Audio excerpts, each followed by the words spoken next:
excited. Hey, hardcore hog fans.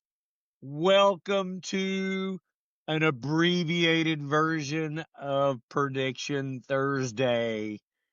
We're coming to you live tonight to talk about the season and the coaching decisions. I'm joined by my great friend, George Waddell. What's up, buddy? Hey, what's going on? We're surviving. We're thriving. I can't wait to hear what's going on. It sounds like we got a new coach, and that big win over Louisville last night was something to be excited about. Whoop And so, pig. yeah, no doubt. Hey, we're joined by a now regular on the show, Lang Whitman, for his fourth visit of the season, picking the scores. Lang, what's up, buddy? Good to see you.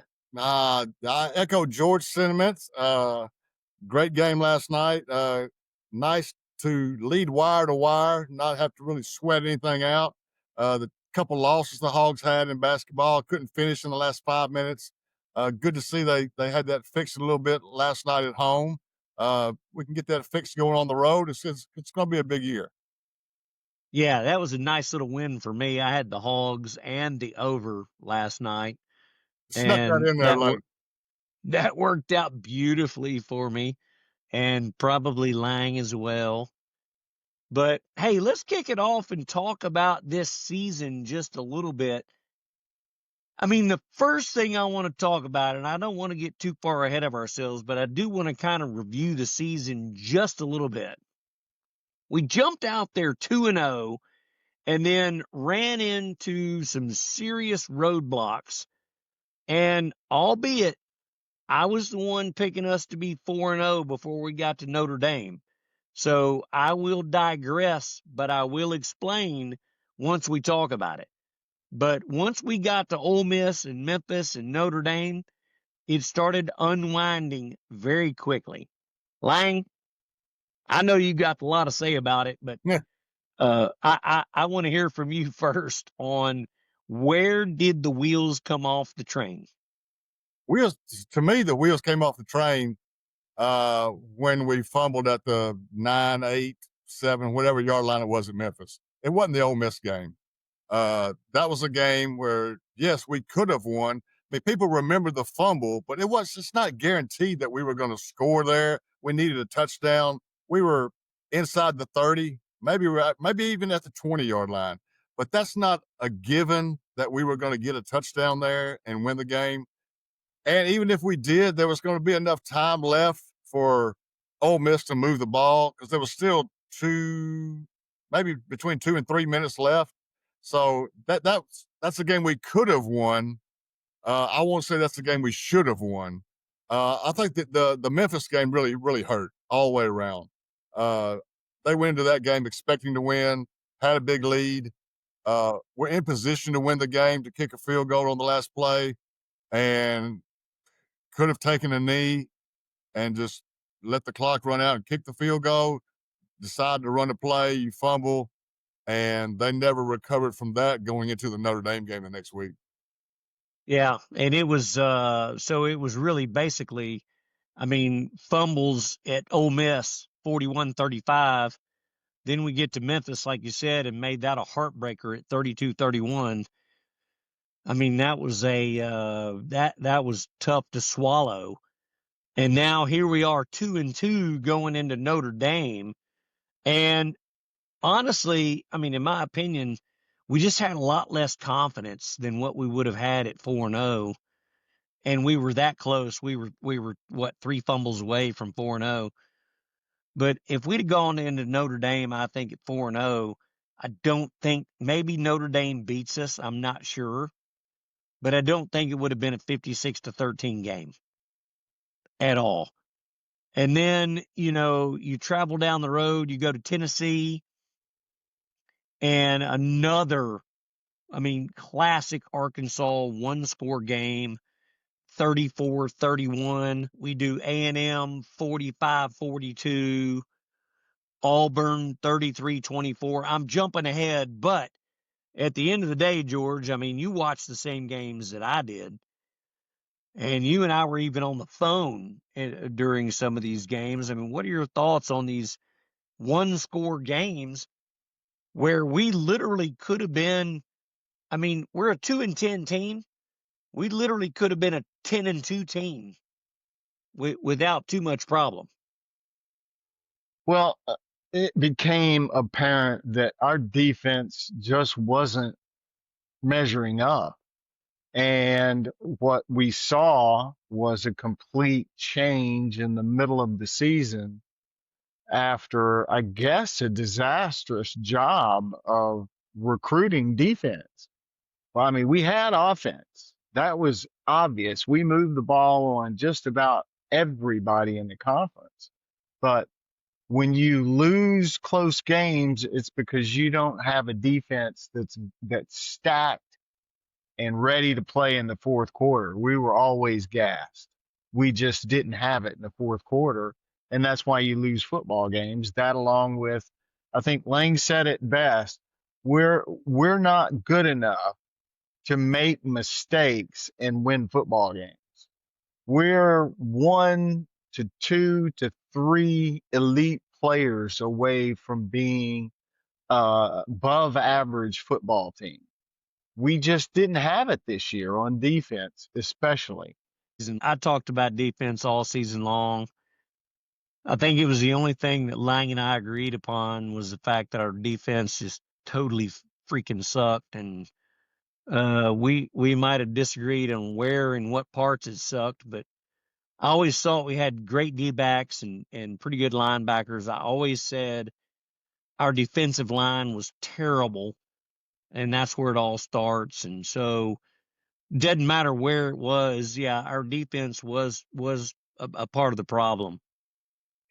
No, I said no doubt about that. And if your defensive line is weak and can't generate pressure on the quarterback to affect the other team, to possibly make them make mistakes, to maybe counteract some mistakes that we might have made, it's tough. And that's one reason I kept picking against Arkansas, not because I wanted to, not because I was rooting to lose, but I just had no faith that we could win when we couldn't stop anybody. I mean, you just keep seeing the score putting up 31, 34, 35, 42 points against Texas A&M, but the stadium gets loud. It's 4th and 1. Aggies are going for it on 4th down right near midfield. We just need a stop. We get the ball back. We got a chance to take the lead, but we hit a guy in the backfield, don't wrap up, and he stumbles forward for a first down, and they go down and score, go up by 2 scores, and basically put that game away. Yeah, We lost. We lost every way you could possibly lose this year. We lost. It was amazing how many different ways, and sometimes we even perfected ways of losing. You know, we would fumble, and like Lang said, we would fumble, but then it's not guaranteed we were going to win the game. But when the next week we fumbled, when it was pretty much guaranteed we were going to win the game, Yeah, you know, it just became a comedy of our total ridiculous scenario. It's our total mode of operandi. I mean, we can perfect ways to lose a football game that will amaze you. And then once every 10 years, we will come up with some amazing play, like the Hunter Henry deal at Ole Miss, you know, or the miracle at Markham, 1 and 2. But about every 10 years, we'll come up with some crazy bullshit deal that makes every Hog fan stay attached. But in the meantime, for 10 years, we will lose some heartbreakers. And you'll forget about them and move on down the road. Yeah, but that's what we've become accustomed to, and we'll get to it when we talk about Coach Silverfield here in a minute. But he said something today that caught my eye or caught my ear on that, and we'll bring that up here in a minute. Yeah, so it's kind of like what do you do to change the culture? What do you do I take a deep breath because it wears me out about Arkansas lore. I sat there last night and I watched this basketball game thinking to myself, we're the Hogs. We're destined to lose. We're going to find a way. Louisville did not suck. I mean, Louisville was tight. Yeah. And I'm thinking, typical Arkansas lore. I'm an Arkansas fan. I'm like making my bed to lose the ball game. I just can't, I'm waiting for the turnover point where we just blow the whole thing. And it didn't happen. And I thought, oh my God. Okay. So we got Calipari. He's in it to win it. He's teaching kids how to win because our football team did not know how to win a football game. We were worse than Mississippi State. Mississippi State can't find a way to win a ball game. Neither could the Hogs. But I saw last night, I thought, oh my God, maybe we're turning the corner. And so now we go out and hire this Ryan Silverfield. I'm fine with him. And trust me, now that I've kicked back and done my research and dinked around with this deal. I mean, I didn't want to overreact at first like everybody else did and just kind of dive off the cliff and say, oh God, we're dead.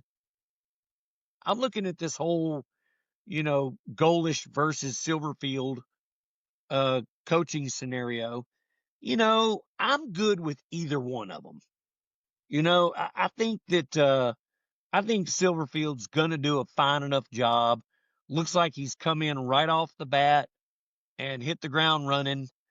But as far as I looked at him and Golish, I'm thinking, you know what? 50-50. I'll take either one of them. We'll see who kicks whose ass in the next few years. But I mean, I think we're fine with who we got. I think he's done a good job in the first 3 or 4 days. He's turned 3 4-stars and a 3-star his direction. So, I mean, I'm pretty proud of him for at least just hitting the street running. It's not like he's kicking around just kind of getting to know you. He's jumping out there and getting kids to commit. So I'm a big fan. He's done about all he could in the limited time between when you're hired and when signing day was. So I will give him credit for that. Definitely. For me, the difference between the two coaches that you mentioned was, and I'm not against Silverfield. I hope he does well.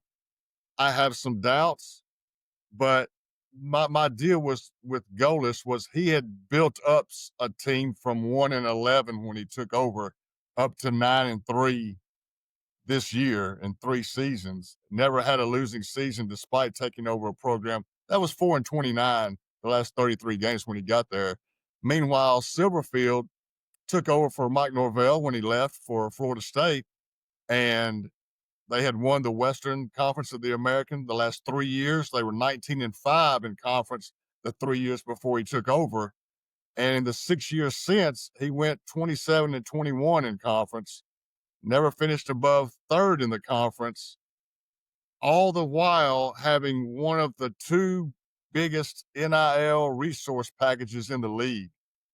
So that's now you're going to a tougher conference, having to build up a team that now apparently has resources that are in the middle of the pack in the SEC.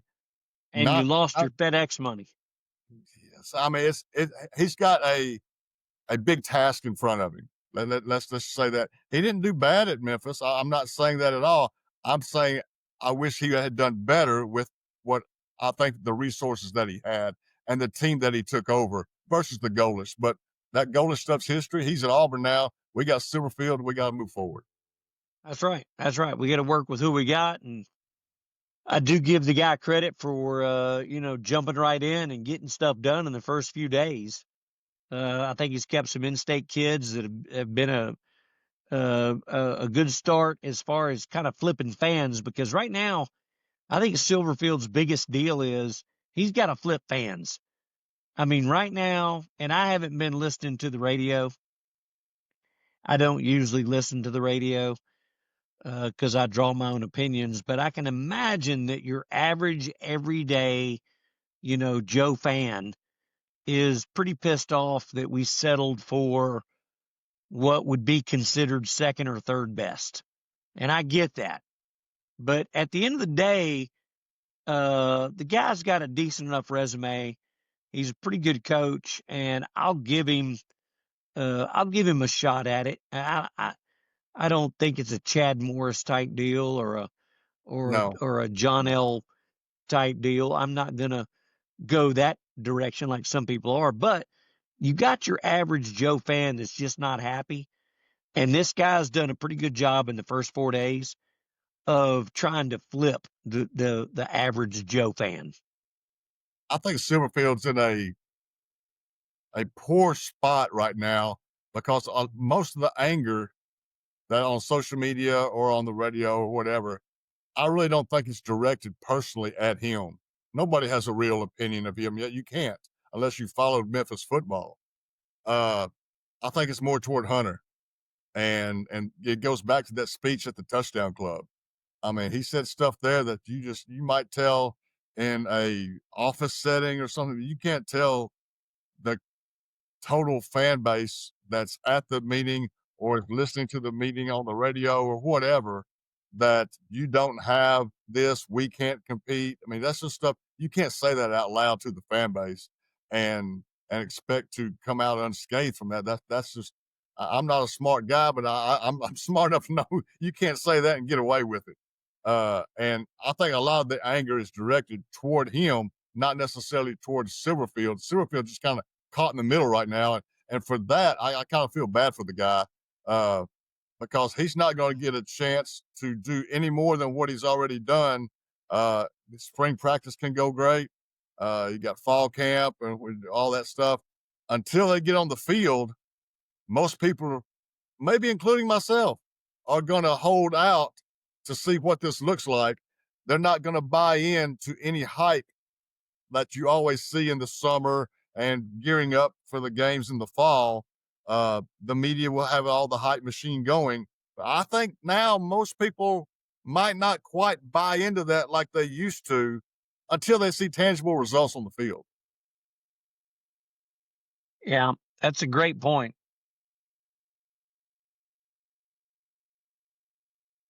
Oh, I we think lost we George. lost George.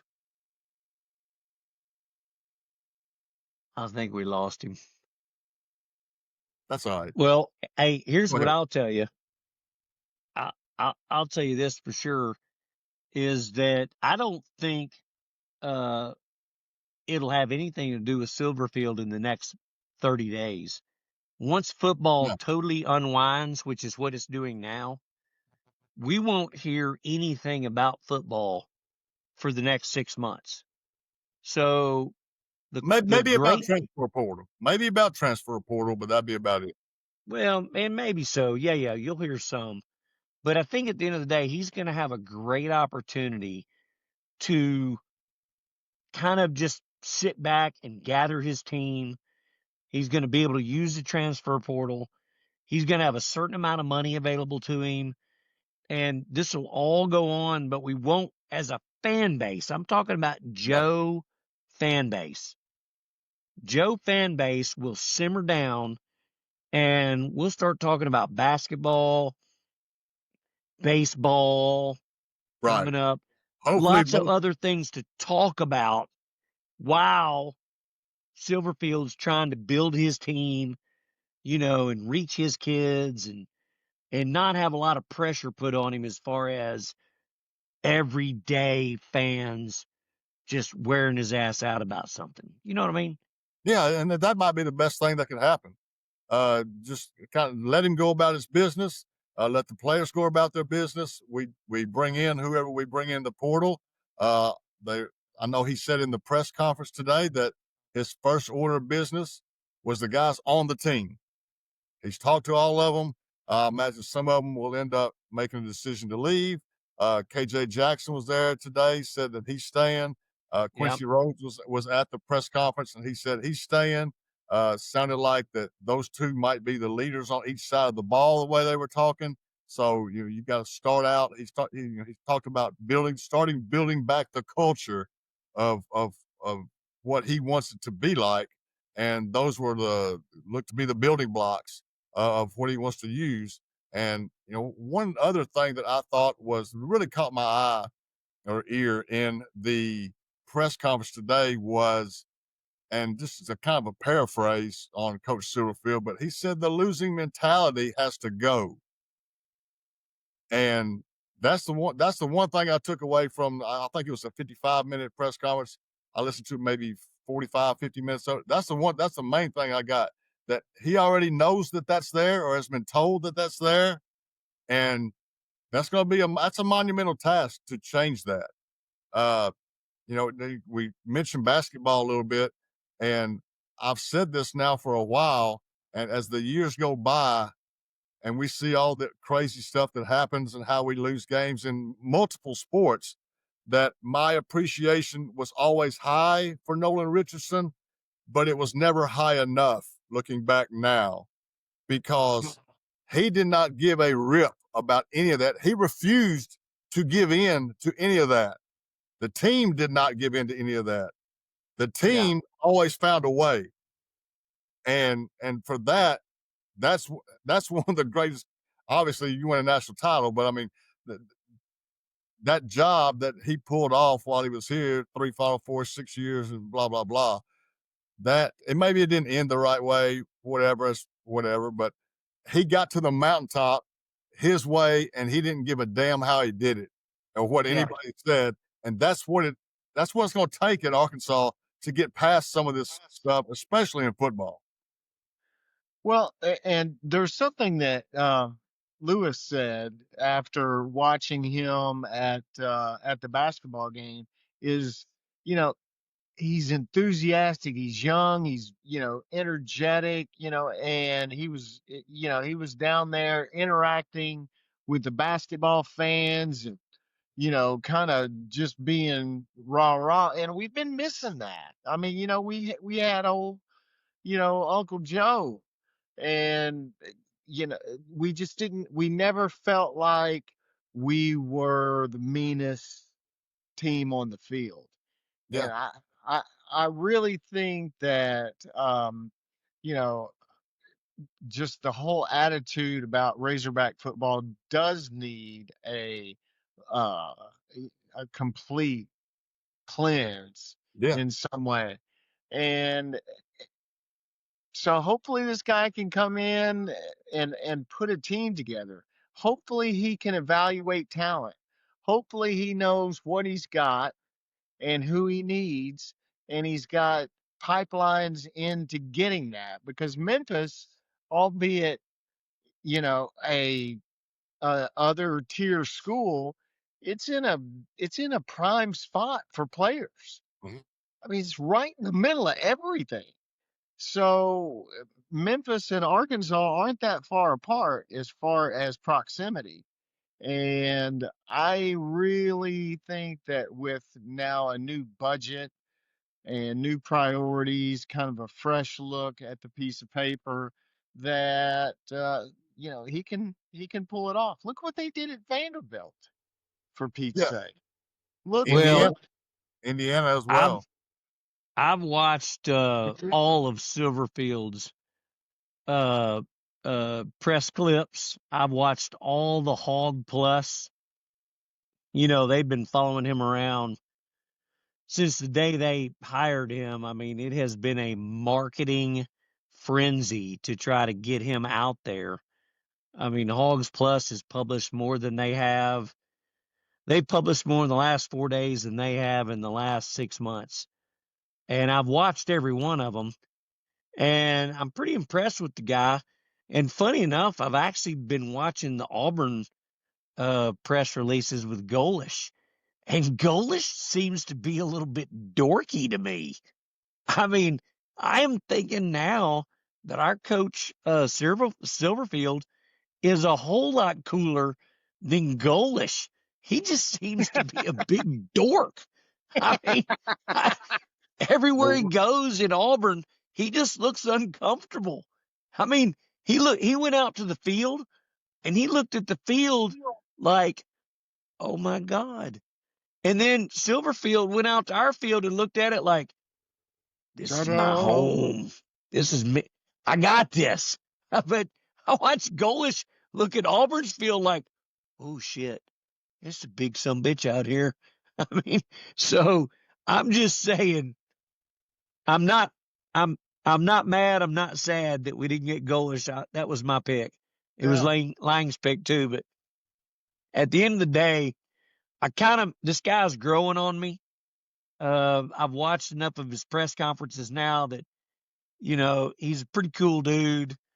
I get it that he's young, but he has been in the business quite some time, and he does have some experience. I think he's 45, and he's 27 years of coaching. I think he went coaching straight out of high school.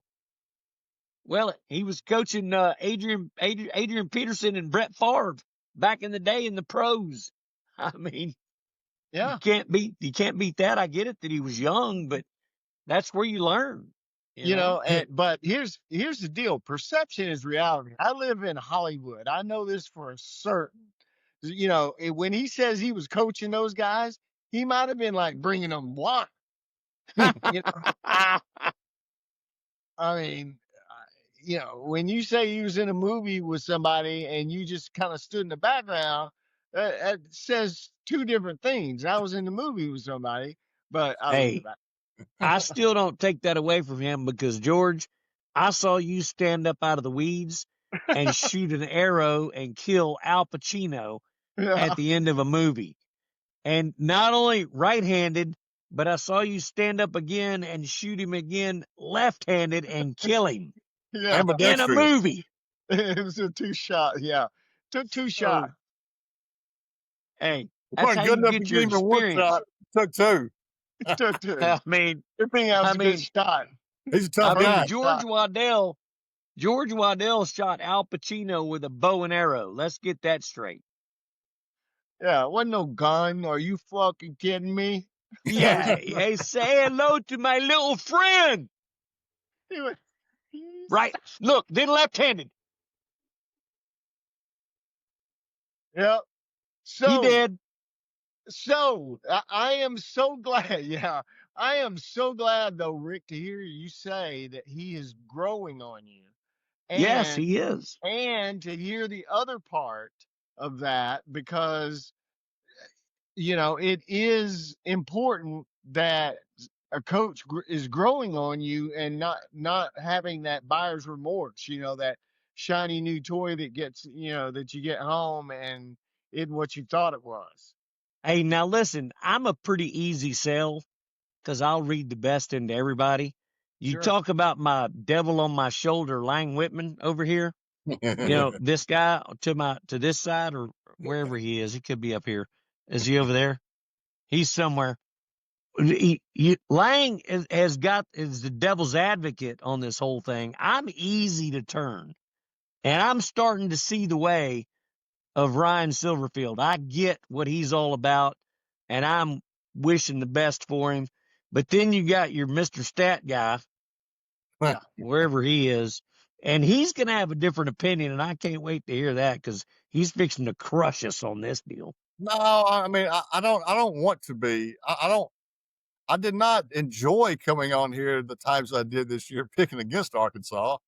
I mean, but like I said, I couldn't see a path to win some of those games. I don't want to root against Arkansas at all. I wish Coach Silverfield the best. I just think he's going to really be up against it, and I don't think this is going to be an immediate turnaround. And until I see something, I'm not believing in it. Yeah. Well, and you don't like his record either. You don't like, and I get it. Overall, he's like 1-5. He's 1-5 against top tens. He doesn't have the kind of stats that you and I like to see. Well, at the same time, I mean, the 50 and 25 overall is fine. That's a good record, 66%. If he can win 66% at Arkansas, that'd be great. That's 8-4. Mm-hmm. Now, can he get to that level in Arkansas? Well, it's not going to be immediate, but can he get there by year 3? We'll see. Uh, he's up against it a little bit. I mean, I told people on a post I made the other day on social media that I doubt that he can get to. I mean, Sam, after his first 3 years, 36 games, was 19-17. I doubt that Silverfield can get to 19-17 because it's a little bit tougher now. Because now there's 9 SEC games, not 8. So there's one cupcake goes away. And now with your 1 Power 4 games, so there's 10 Power 4 games, 9 SEC games. Like next year we play at Utah.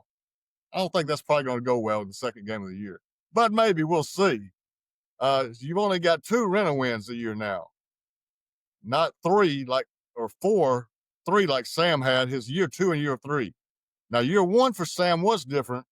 He went 3-7 in that COVID year, and all 10 games were SEC games. So Sam didn't get any fake wins that year. That where you play your Alabama A&Ms and your UAPBs and whatnot. But Yeah. Sam did go 9-4 his second year and followed up with 7-6. And I want to say that's probably Silverfield's limit, year 2, year 3. If he can do that and then build off that where Sam let back down, we could be okay going forward. But we'll see what happens. I mean, that's way down the road. Well, let's take this into account, though. We have to think about how much now that the donors are going to have to understand that this is a money-driven. I think Hunter's made it clear. The coaches have made it clear. How much more money is going to be thrown at this thing to help that situation so you don't end up with the Sam Pittman 19-17, kind of record? How much more money is going to get thrown at it? And a guy like Silverfield, who may or may not be any better than Sam, I don't know. Hell, he could be the next up and comer. He could be the next Pete Carroll. I don't know. But at the end of the day, if there's a lot of money thrown at this deal, what can that do for Razorback football and him being the coach? I don't know. Well, I mean, that's to be determined. Hunter said today that the money package or resource package, however he phrased it, is now middle of the pack of the SEC. He wouldn't say how much it was. He said he didn't want to say the amounts because then that lets your competitors know what you're spending and they can spend more. But he probably shouldn't have even come out and said he's at middle of the pack, but I guess he probably had to satisfy the fan base. Yeah, I mean, almost every question to him was about financial stuff. Yeah. And I get that. And that goes back to the comments made at the Touchdown Club, but that's in the past as well. What I did like, another thing about Silverfield was that he said that he himself is a fundraiser. He said he's got to get out and meet people and explain what he wants to do, what his vision is, what he sees for the team, for the school, for the state. And he can raise as much, he can get out there and try to raise as much money as other people. He's not only the coach, that's part of his job too. And that was refreshing to hear from a coach that that we haven't heard that from previous coaches. No, I agree completely with that. I think, and the more that I see this guy out in public, and that when I say in public, I'm watching his pressers, but I'm watching the guy, and I'm not the guy that's really listening to what he's saying. I'm looking at his eye contact with the camera. I'm looking at his mannerisms and how he's projecting himself. And that's what's getting me bought in more and more. I mean, I'm listening to what he's saying, but that's all the same old crap we hear from me. It doesn't matter. I'm trying to look at the guy and go, hey, are you serious about what you're doing? Do you look like you're serious? Do you have the right mannerisms? Are you holding a good press conference? Are you talking to the team the right way? Are you talking to reporters the right way? So far, so good on my side with all of that. Now, what he's saying doesn't really matter to me because he's not going to play his first game for another 9 months, So, good luck to him on his press review between now and game number 1. But I think so far he's starting to turn the corner with me. Yeah, this just seems like a rerun too. We've been through so many coaches over the past 20 years. I mean, this is embarrassing, really. We can't uh, hold on to a coach for any length of time because they come in and they're so challenged. They may have a good year. It may look up and coming and coaches or, there's some excuse, but it has just been a dreadful drought for us.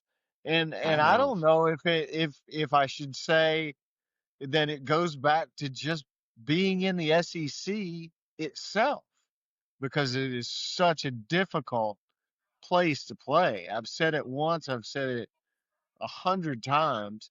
It's like playing in a bowl game every week.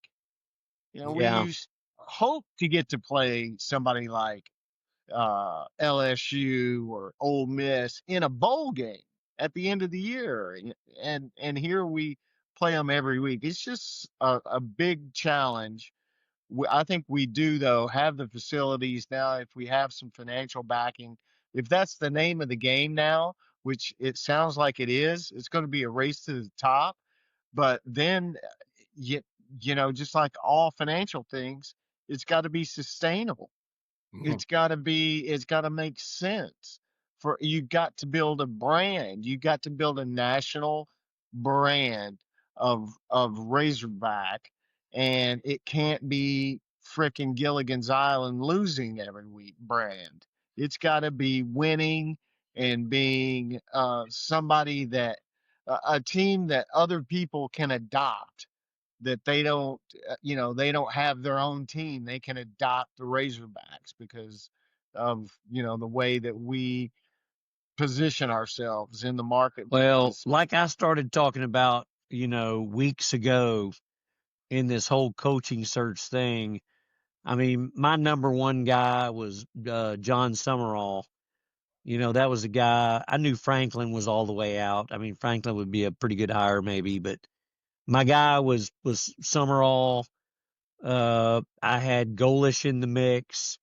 I had Rhett Lashley in the mix. Silverfield was pretty far down, but he was in the mix. And so my point is, when you're talking about the top 5 coaches that I think we should have gotten and did get or what have you, I think it's all a toss up. I mean, I think Summerall is by far going to be the better coach of all of them. Franklin would have been a hell of a catch, but he's just too far. He's too far removed from our stratosphere, and that's probably why he did what he did at Vitek. But uh, I really think now that I reflect on the whole period and process, I I don't think Silverfield is as terrible of a pick as everybody thinks, and that's my 2 cents on it. I mean, I think we give the guy a shot at it, but he was at the bottom of my list. But it didn't mean my list was too far. It was 6-7, right, Lang? Oh, I mean, shit. I mean, it was Yeah, Yeah. it was either or, and I I don't think it. I think it was so tight it didn't really matter that that's the guy we got. But I think he's going to do just as good as anybody else. All right. yeah, I'll give you another analogy. It's kind of like prom's coming up, you know, and there's 4 or 5 hot chicks, and you got to get in there and figure out which one you're gonna ask. If you ask more than one, then you're gonna get knocked out of the running. yeah. So you got to Yeah, be very careful. But yeah, you got to think because of you it want to in go to terms. prom, because Yeah, you you want to got go to to. Yeah, prom. you want to go to prom with the hottest chick in school. But what you have to realize is that you got one of the top 5 hottest chicks in school. So That's what you right. Why you mad? what you Why you complaining mad? about? Yeah, Yeah, why you one of the mad? 5 hottest chicks in high school. Why you mad? Why you mad? You going out? You gonna have a good looking picture? That's a good analogy, George. Lord have mercy. Don't be mad. Oh. All right, we've gone over our time because All right, hey guys, as we saw last week, this thing will cut us off automatically yeah. if we dig around. We've been 40 minutes, 41 minutes. Yeah. It cut you off last week, didn't it? It did. It cut me right off. Well, All right. I hope we're all right because we've been wrong enough this year. The Hogs were we're not the only ones that were 2-10. I was 2-10 in my picks. Yeah, I was 2-10.